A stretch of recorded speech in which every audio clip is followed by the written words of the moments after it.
అందరికీ నమస్కారములు. ప్రపంచంలో అతిపెద్ద ప్రజాస్వామ్య దేశంగా భారతదేశం పిలువబడుతుంది. భారతదేశంలో పూర్తి ప్రజాస్వామ్యం ఉందా లేదా అనే విషయమును పరిశీలిద్దాం. ప్రజాస్వామ్యం ఏ విధముగా విజయవంతం అవుతుంది, అందుకు ప్రజలు ఏ విధంగా ఉండాలి అనే విషయాలను గమనిద్దాం. ఇంతకుముందు రాజరికం ఉండేది. రాజరికంలో రాజు ఎలా ఉంటే ప్రజలు ఆ విధంగా ఉంటారు. యథా రాజా తథా ప్రజ అనే నానుడు ఉంది. అనగా రాజు ఏ విధంగా ఉంటే ప్రజలు ఆ విధంగా ఉంటారు. అనగా రాజు మంచివాడు అయితే ప్రజలందరికీ మంచి పాలన అందుతుంది. రాజు చెడ్డవాడు అయితే ప్రజలందరికీ చెడ్డ పాలన అందుతుంది. ప్రజాస్వామ్యంలో ప్రజలు ఏ విధంగా ఉంటే అటువంటి నాయకులే పాలిస్తారు. ప్రజాస్వామ్యంలో యథా ప్రజ తథా రాజా అనవచ్చును. ప్రజాస్వామ్యంలో ప్రజలు తెలివైన వాళ్ళు అయితేనే ఆ ప్రజాస్వామ్యం విజయవంతం అవుతుంది. ప్రజలు ఎటువంటి వాళ్ళు అయితే వాళ్ళ నుండి అటువంటి నాయకులే వస్తారు.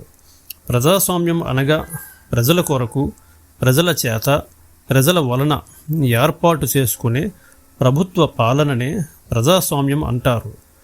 భారతదేశంలో ప్రజాస్వామ్యం ఎంతవరకు ఉందో ఇప్పుడు గమనిద్దాం. భారతదేశంలో పార్టీ అభ్యర్థులు ఎన్నికలలో పోటీ చేసినప్పుడు వారిని ఓటు హక్కు ద్వారా ప్రజలు ఎన్నుకోవడం జరుగుతుంది. నాయకులను ఎన్నుకున్న తర్వాత వారి పదవీ కాలం పూర్తయినంతవరకు ప్రజలు వారిని ఏమీ చేయలేరు. నాయకులు కూడా ప్రజల యొక్క మనోభావాలు తెలుసుకోకుండా వారు ఇష్టం వచ్చినట్లు నిర్ణయం తీసుకోవడం జరుగుతుంది. నిజమునకు ప్రజాప్రతినిధులు తమని ఎవరైతే ఓటు వేసి గెలిపించారో వాళ్ళ యొక్క మనోభావాలను తెలుసుకొని దానికి అనుగుణంగా దేశానికి ఉపయోగపడే విధంగా ప్రజాప్రతినిధులు తమ నిర్ణయాన్ని తీసుకోవాలి. కానీ ఈనాడు ఆ వ్యవస్థ లేదు. వాళ్ళు తమ ఇష్టానుసారంగా వ్యవహరించడం జరుగుతుంది. ప్రతి ప్రజాప్రతినిధి తనని ఓటు వేసి గెలిపించిన ప్రజలకు బాధ్యత వహించాలి. ప్రజాప్రతినిధులు తమ నియోజకవర్గంలో ఉన్న తెలివైన వాళ్ళు, ప్రొఫెసర్స్ మొదలైన వాళ్ళ సలహాలను స్వీకరించి తమ నిర్ణయాన్ని తీసుకొని ఆ విధంగా వాళ్ళు పరిపాలన చెయ్యాలి. ఎందుకంటే ఇది ప్రజాస్వామ్యం. కేవలము ఓటు వేసినంతవరకే కాకుండా పరిపాలనలో కూడా ప్రజల యొక్క భాగస్వామ్యం ఉండాలి. అప్పుడు మాత్రమే అది పూర్తి ప్రజాస్వామ్యం అవుతుంది. ఇటువంటి వ్యవస్థను ఏర్పాటు చేయడానికి ప్రతి ఒక్కరూ చొరవ చూపి ముందుకు రావాలి. ప్రజలు తెలివైన వాళ్లను, మంచి వాళ్లను తమ ఓటు హక్కు ద్వారా ఎన్నుకోవాలి. ఇదివరకే ఉన్న ప్రజాప్రతినిధిపై అవినీతి ఆరోపణలు ఉన్నప్పుడు వాళ్లను ప్రజలు ఓటు వేయరాదు. ఎవరైనా కొత్త వాళ్ళు, స్వతంత్ర అభ్యర్థులు, మంచివాళ్ళు ఎన్నికలలో పోటీ చేసినప్పుడు ఆ స్వతంత్ర అభ్యర్థిని తమ ఓటు హక్కు ద్వారా ప్రజలు ఎన్నుకోవాలి. అప్పుడు మాత్రమే మంచివాళ్ళు, ఈ దేశానికి సేవ చేసే వాళ్ళు ప్రజాప్రతినిధులుగా రావడం జరుగుతుంది. ఉదాహరణకు చాగంటి కోటేశ్వరరావు గారు ప్రజాప్రతినిధిగా ఒకవేళ స్వతంత్ర అభ్యర్థిగా నిలబడితే ప్రజలు అతన్ని గెలిపిస్తారా? ఇది ప్రశ్నార్థకమే. ఈ విషయాన్ని ప్రతి ఒక్కరూ గమనించాలి. ప్రజలు అటువంటి వ్యక్తులను, నీతిపరులను ఎన్నుకొని గెలిపించినప్పుడు మాత్రమే ఆ దేశం అభివృద్ధి పథంలో ముందుకు పోగలదు. ప్రతి నియోజకవర్గములోనూ 2 పార్టీలు ఉంటే ఆ పార్టీలకు 2 మాత్రమే ప్రజాప్రతినిధులు. కొత్త వాళ్ళు ఎవరు కూడా ప్రజాప్రతినిధులుగా వచ్చే అవకాశమే లేదు. వాళ్ళు ఎటువంటి వాళ్ళు అయినా సరే ప్రజాప్రతినిధులుగా చలామణి అవ్వడం జరుగుతుంది. కొత్త వాళ్ళు ఎవరు కూడా ప్రజాప్రతినిధులుగా వచ్చే అవకాశమే లేదు. ఇప్పుడున్న ప్రజాస్వామ్యం పూర్తి ప్రజాస్వామ్యం కాదని నా అభిప్రాయం. ఎందుకంటే ఓటు వేసిన తరువాత 5 సంవత్సరాలు ఆ ప్రజాప్రతినిధి పదవీ కాలం ముగిసినంత వరకు అతను పార్టీ ప్రయోజనాలకు, వ్యక్తిగత ప్రయోజనాలకు ప్రాముఖ్యతను ఇచ్చి ఆ విధంగా పరిపాలన చేయడం జరుగుతుంది.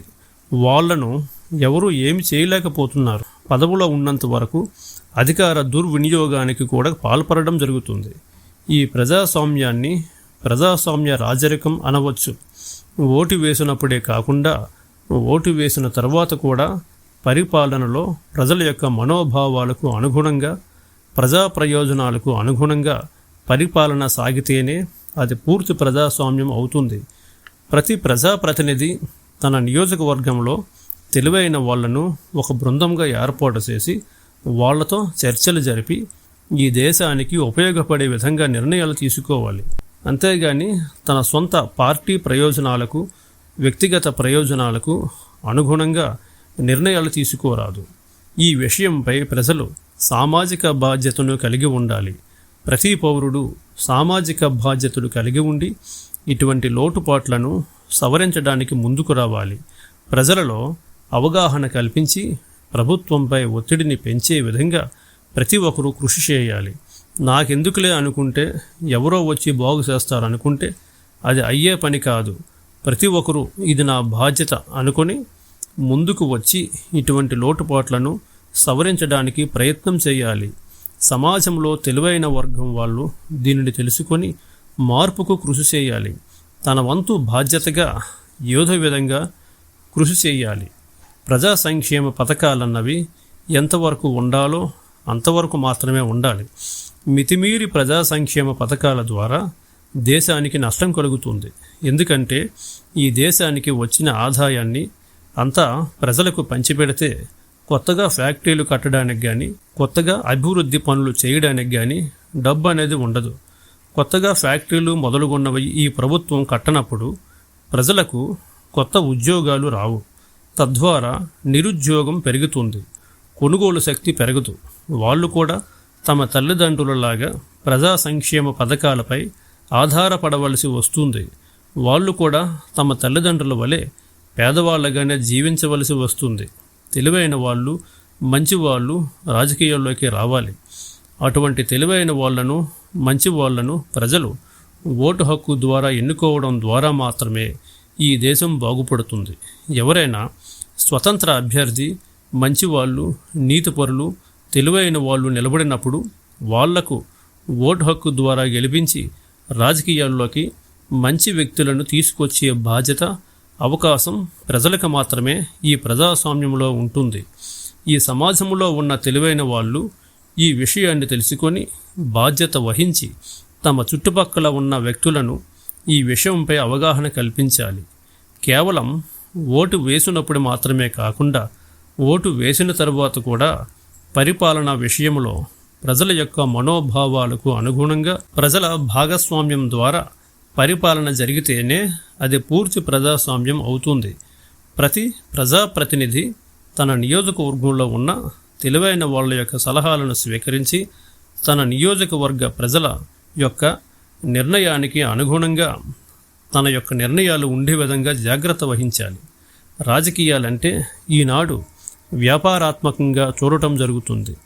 రాజకీయాలను వ్యాపారాత్మకంగా కాకుండా సేవాభావంగా చూసే విధంగా ఉండాలి. రాజకీయాల్లోకి వస్తే ప్రజాప్రతినిధిగా ఎన్నుకోవడం జరిగితే తాను డబ్బులు బాగా సంపాదించుకోవచ్చు, ఆస్తులు బాగా కూడబెట్టుకోవచ్చు అనే దురుద్దేశం ఈనాడు ప్రజలలో ఉంది.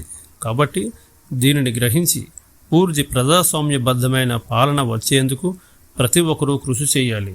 పదవీ కాలంలో ప్రజాప్రతినిధులు ఈ దేశానికి, ప్రజలకు నష్టం కలిగించే విధంగా ప్రవర్తిస్తే వాళ్లను మధ్యలోనే పదవిని తొలగించే విధంగా ప్రజలకు అవకాశం ఉండాలి. ఈ మార్పుకు ప్రతి ఒక్కరూ కృషి చేయాలి. ప్రజాస్వామ్యం ప్రజలు తెలివైన వాళ్ళు, నీతిపరులు అయినప్పుడు మాత్రమే విజయవంతం అవుతుంది. తెలివైన వాళ్ళు, నీతిపరులు రాజకీయాల్లోకి వచ్చి ప్రజలు వారిని గుర్తించి వారికి ఓటు వేసి గెలిపించినప్పుడే ప్రజాస్వామ్యం పూర్తి విజయవంతం అవుతుంది.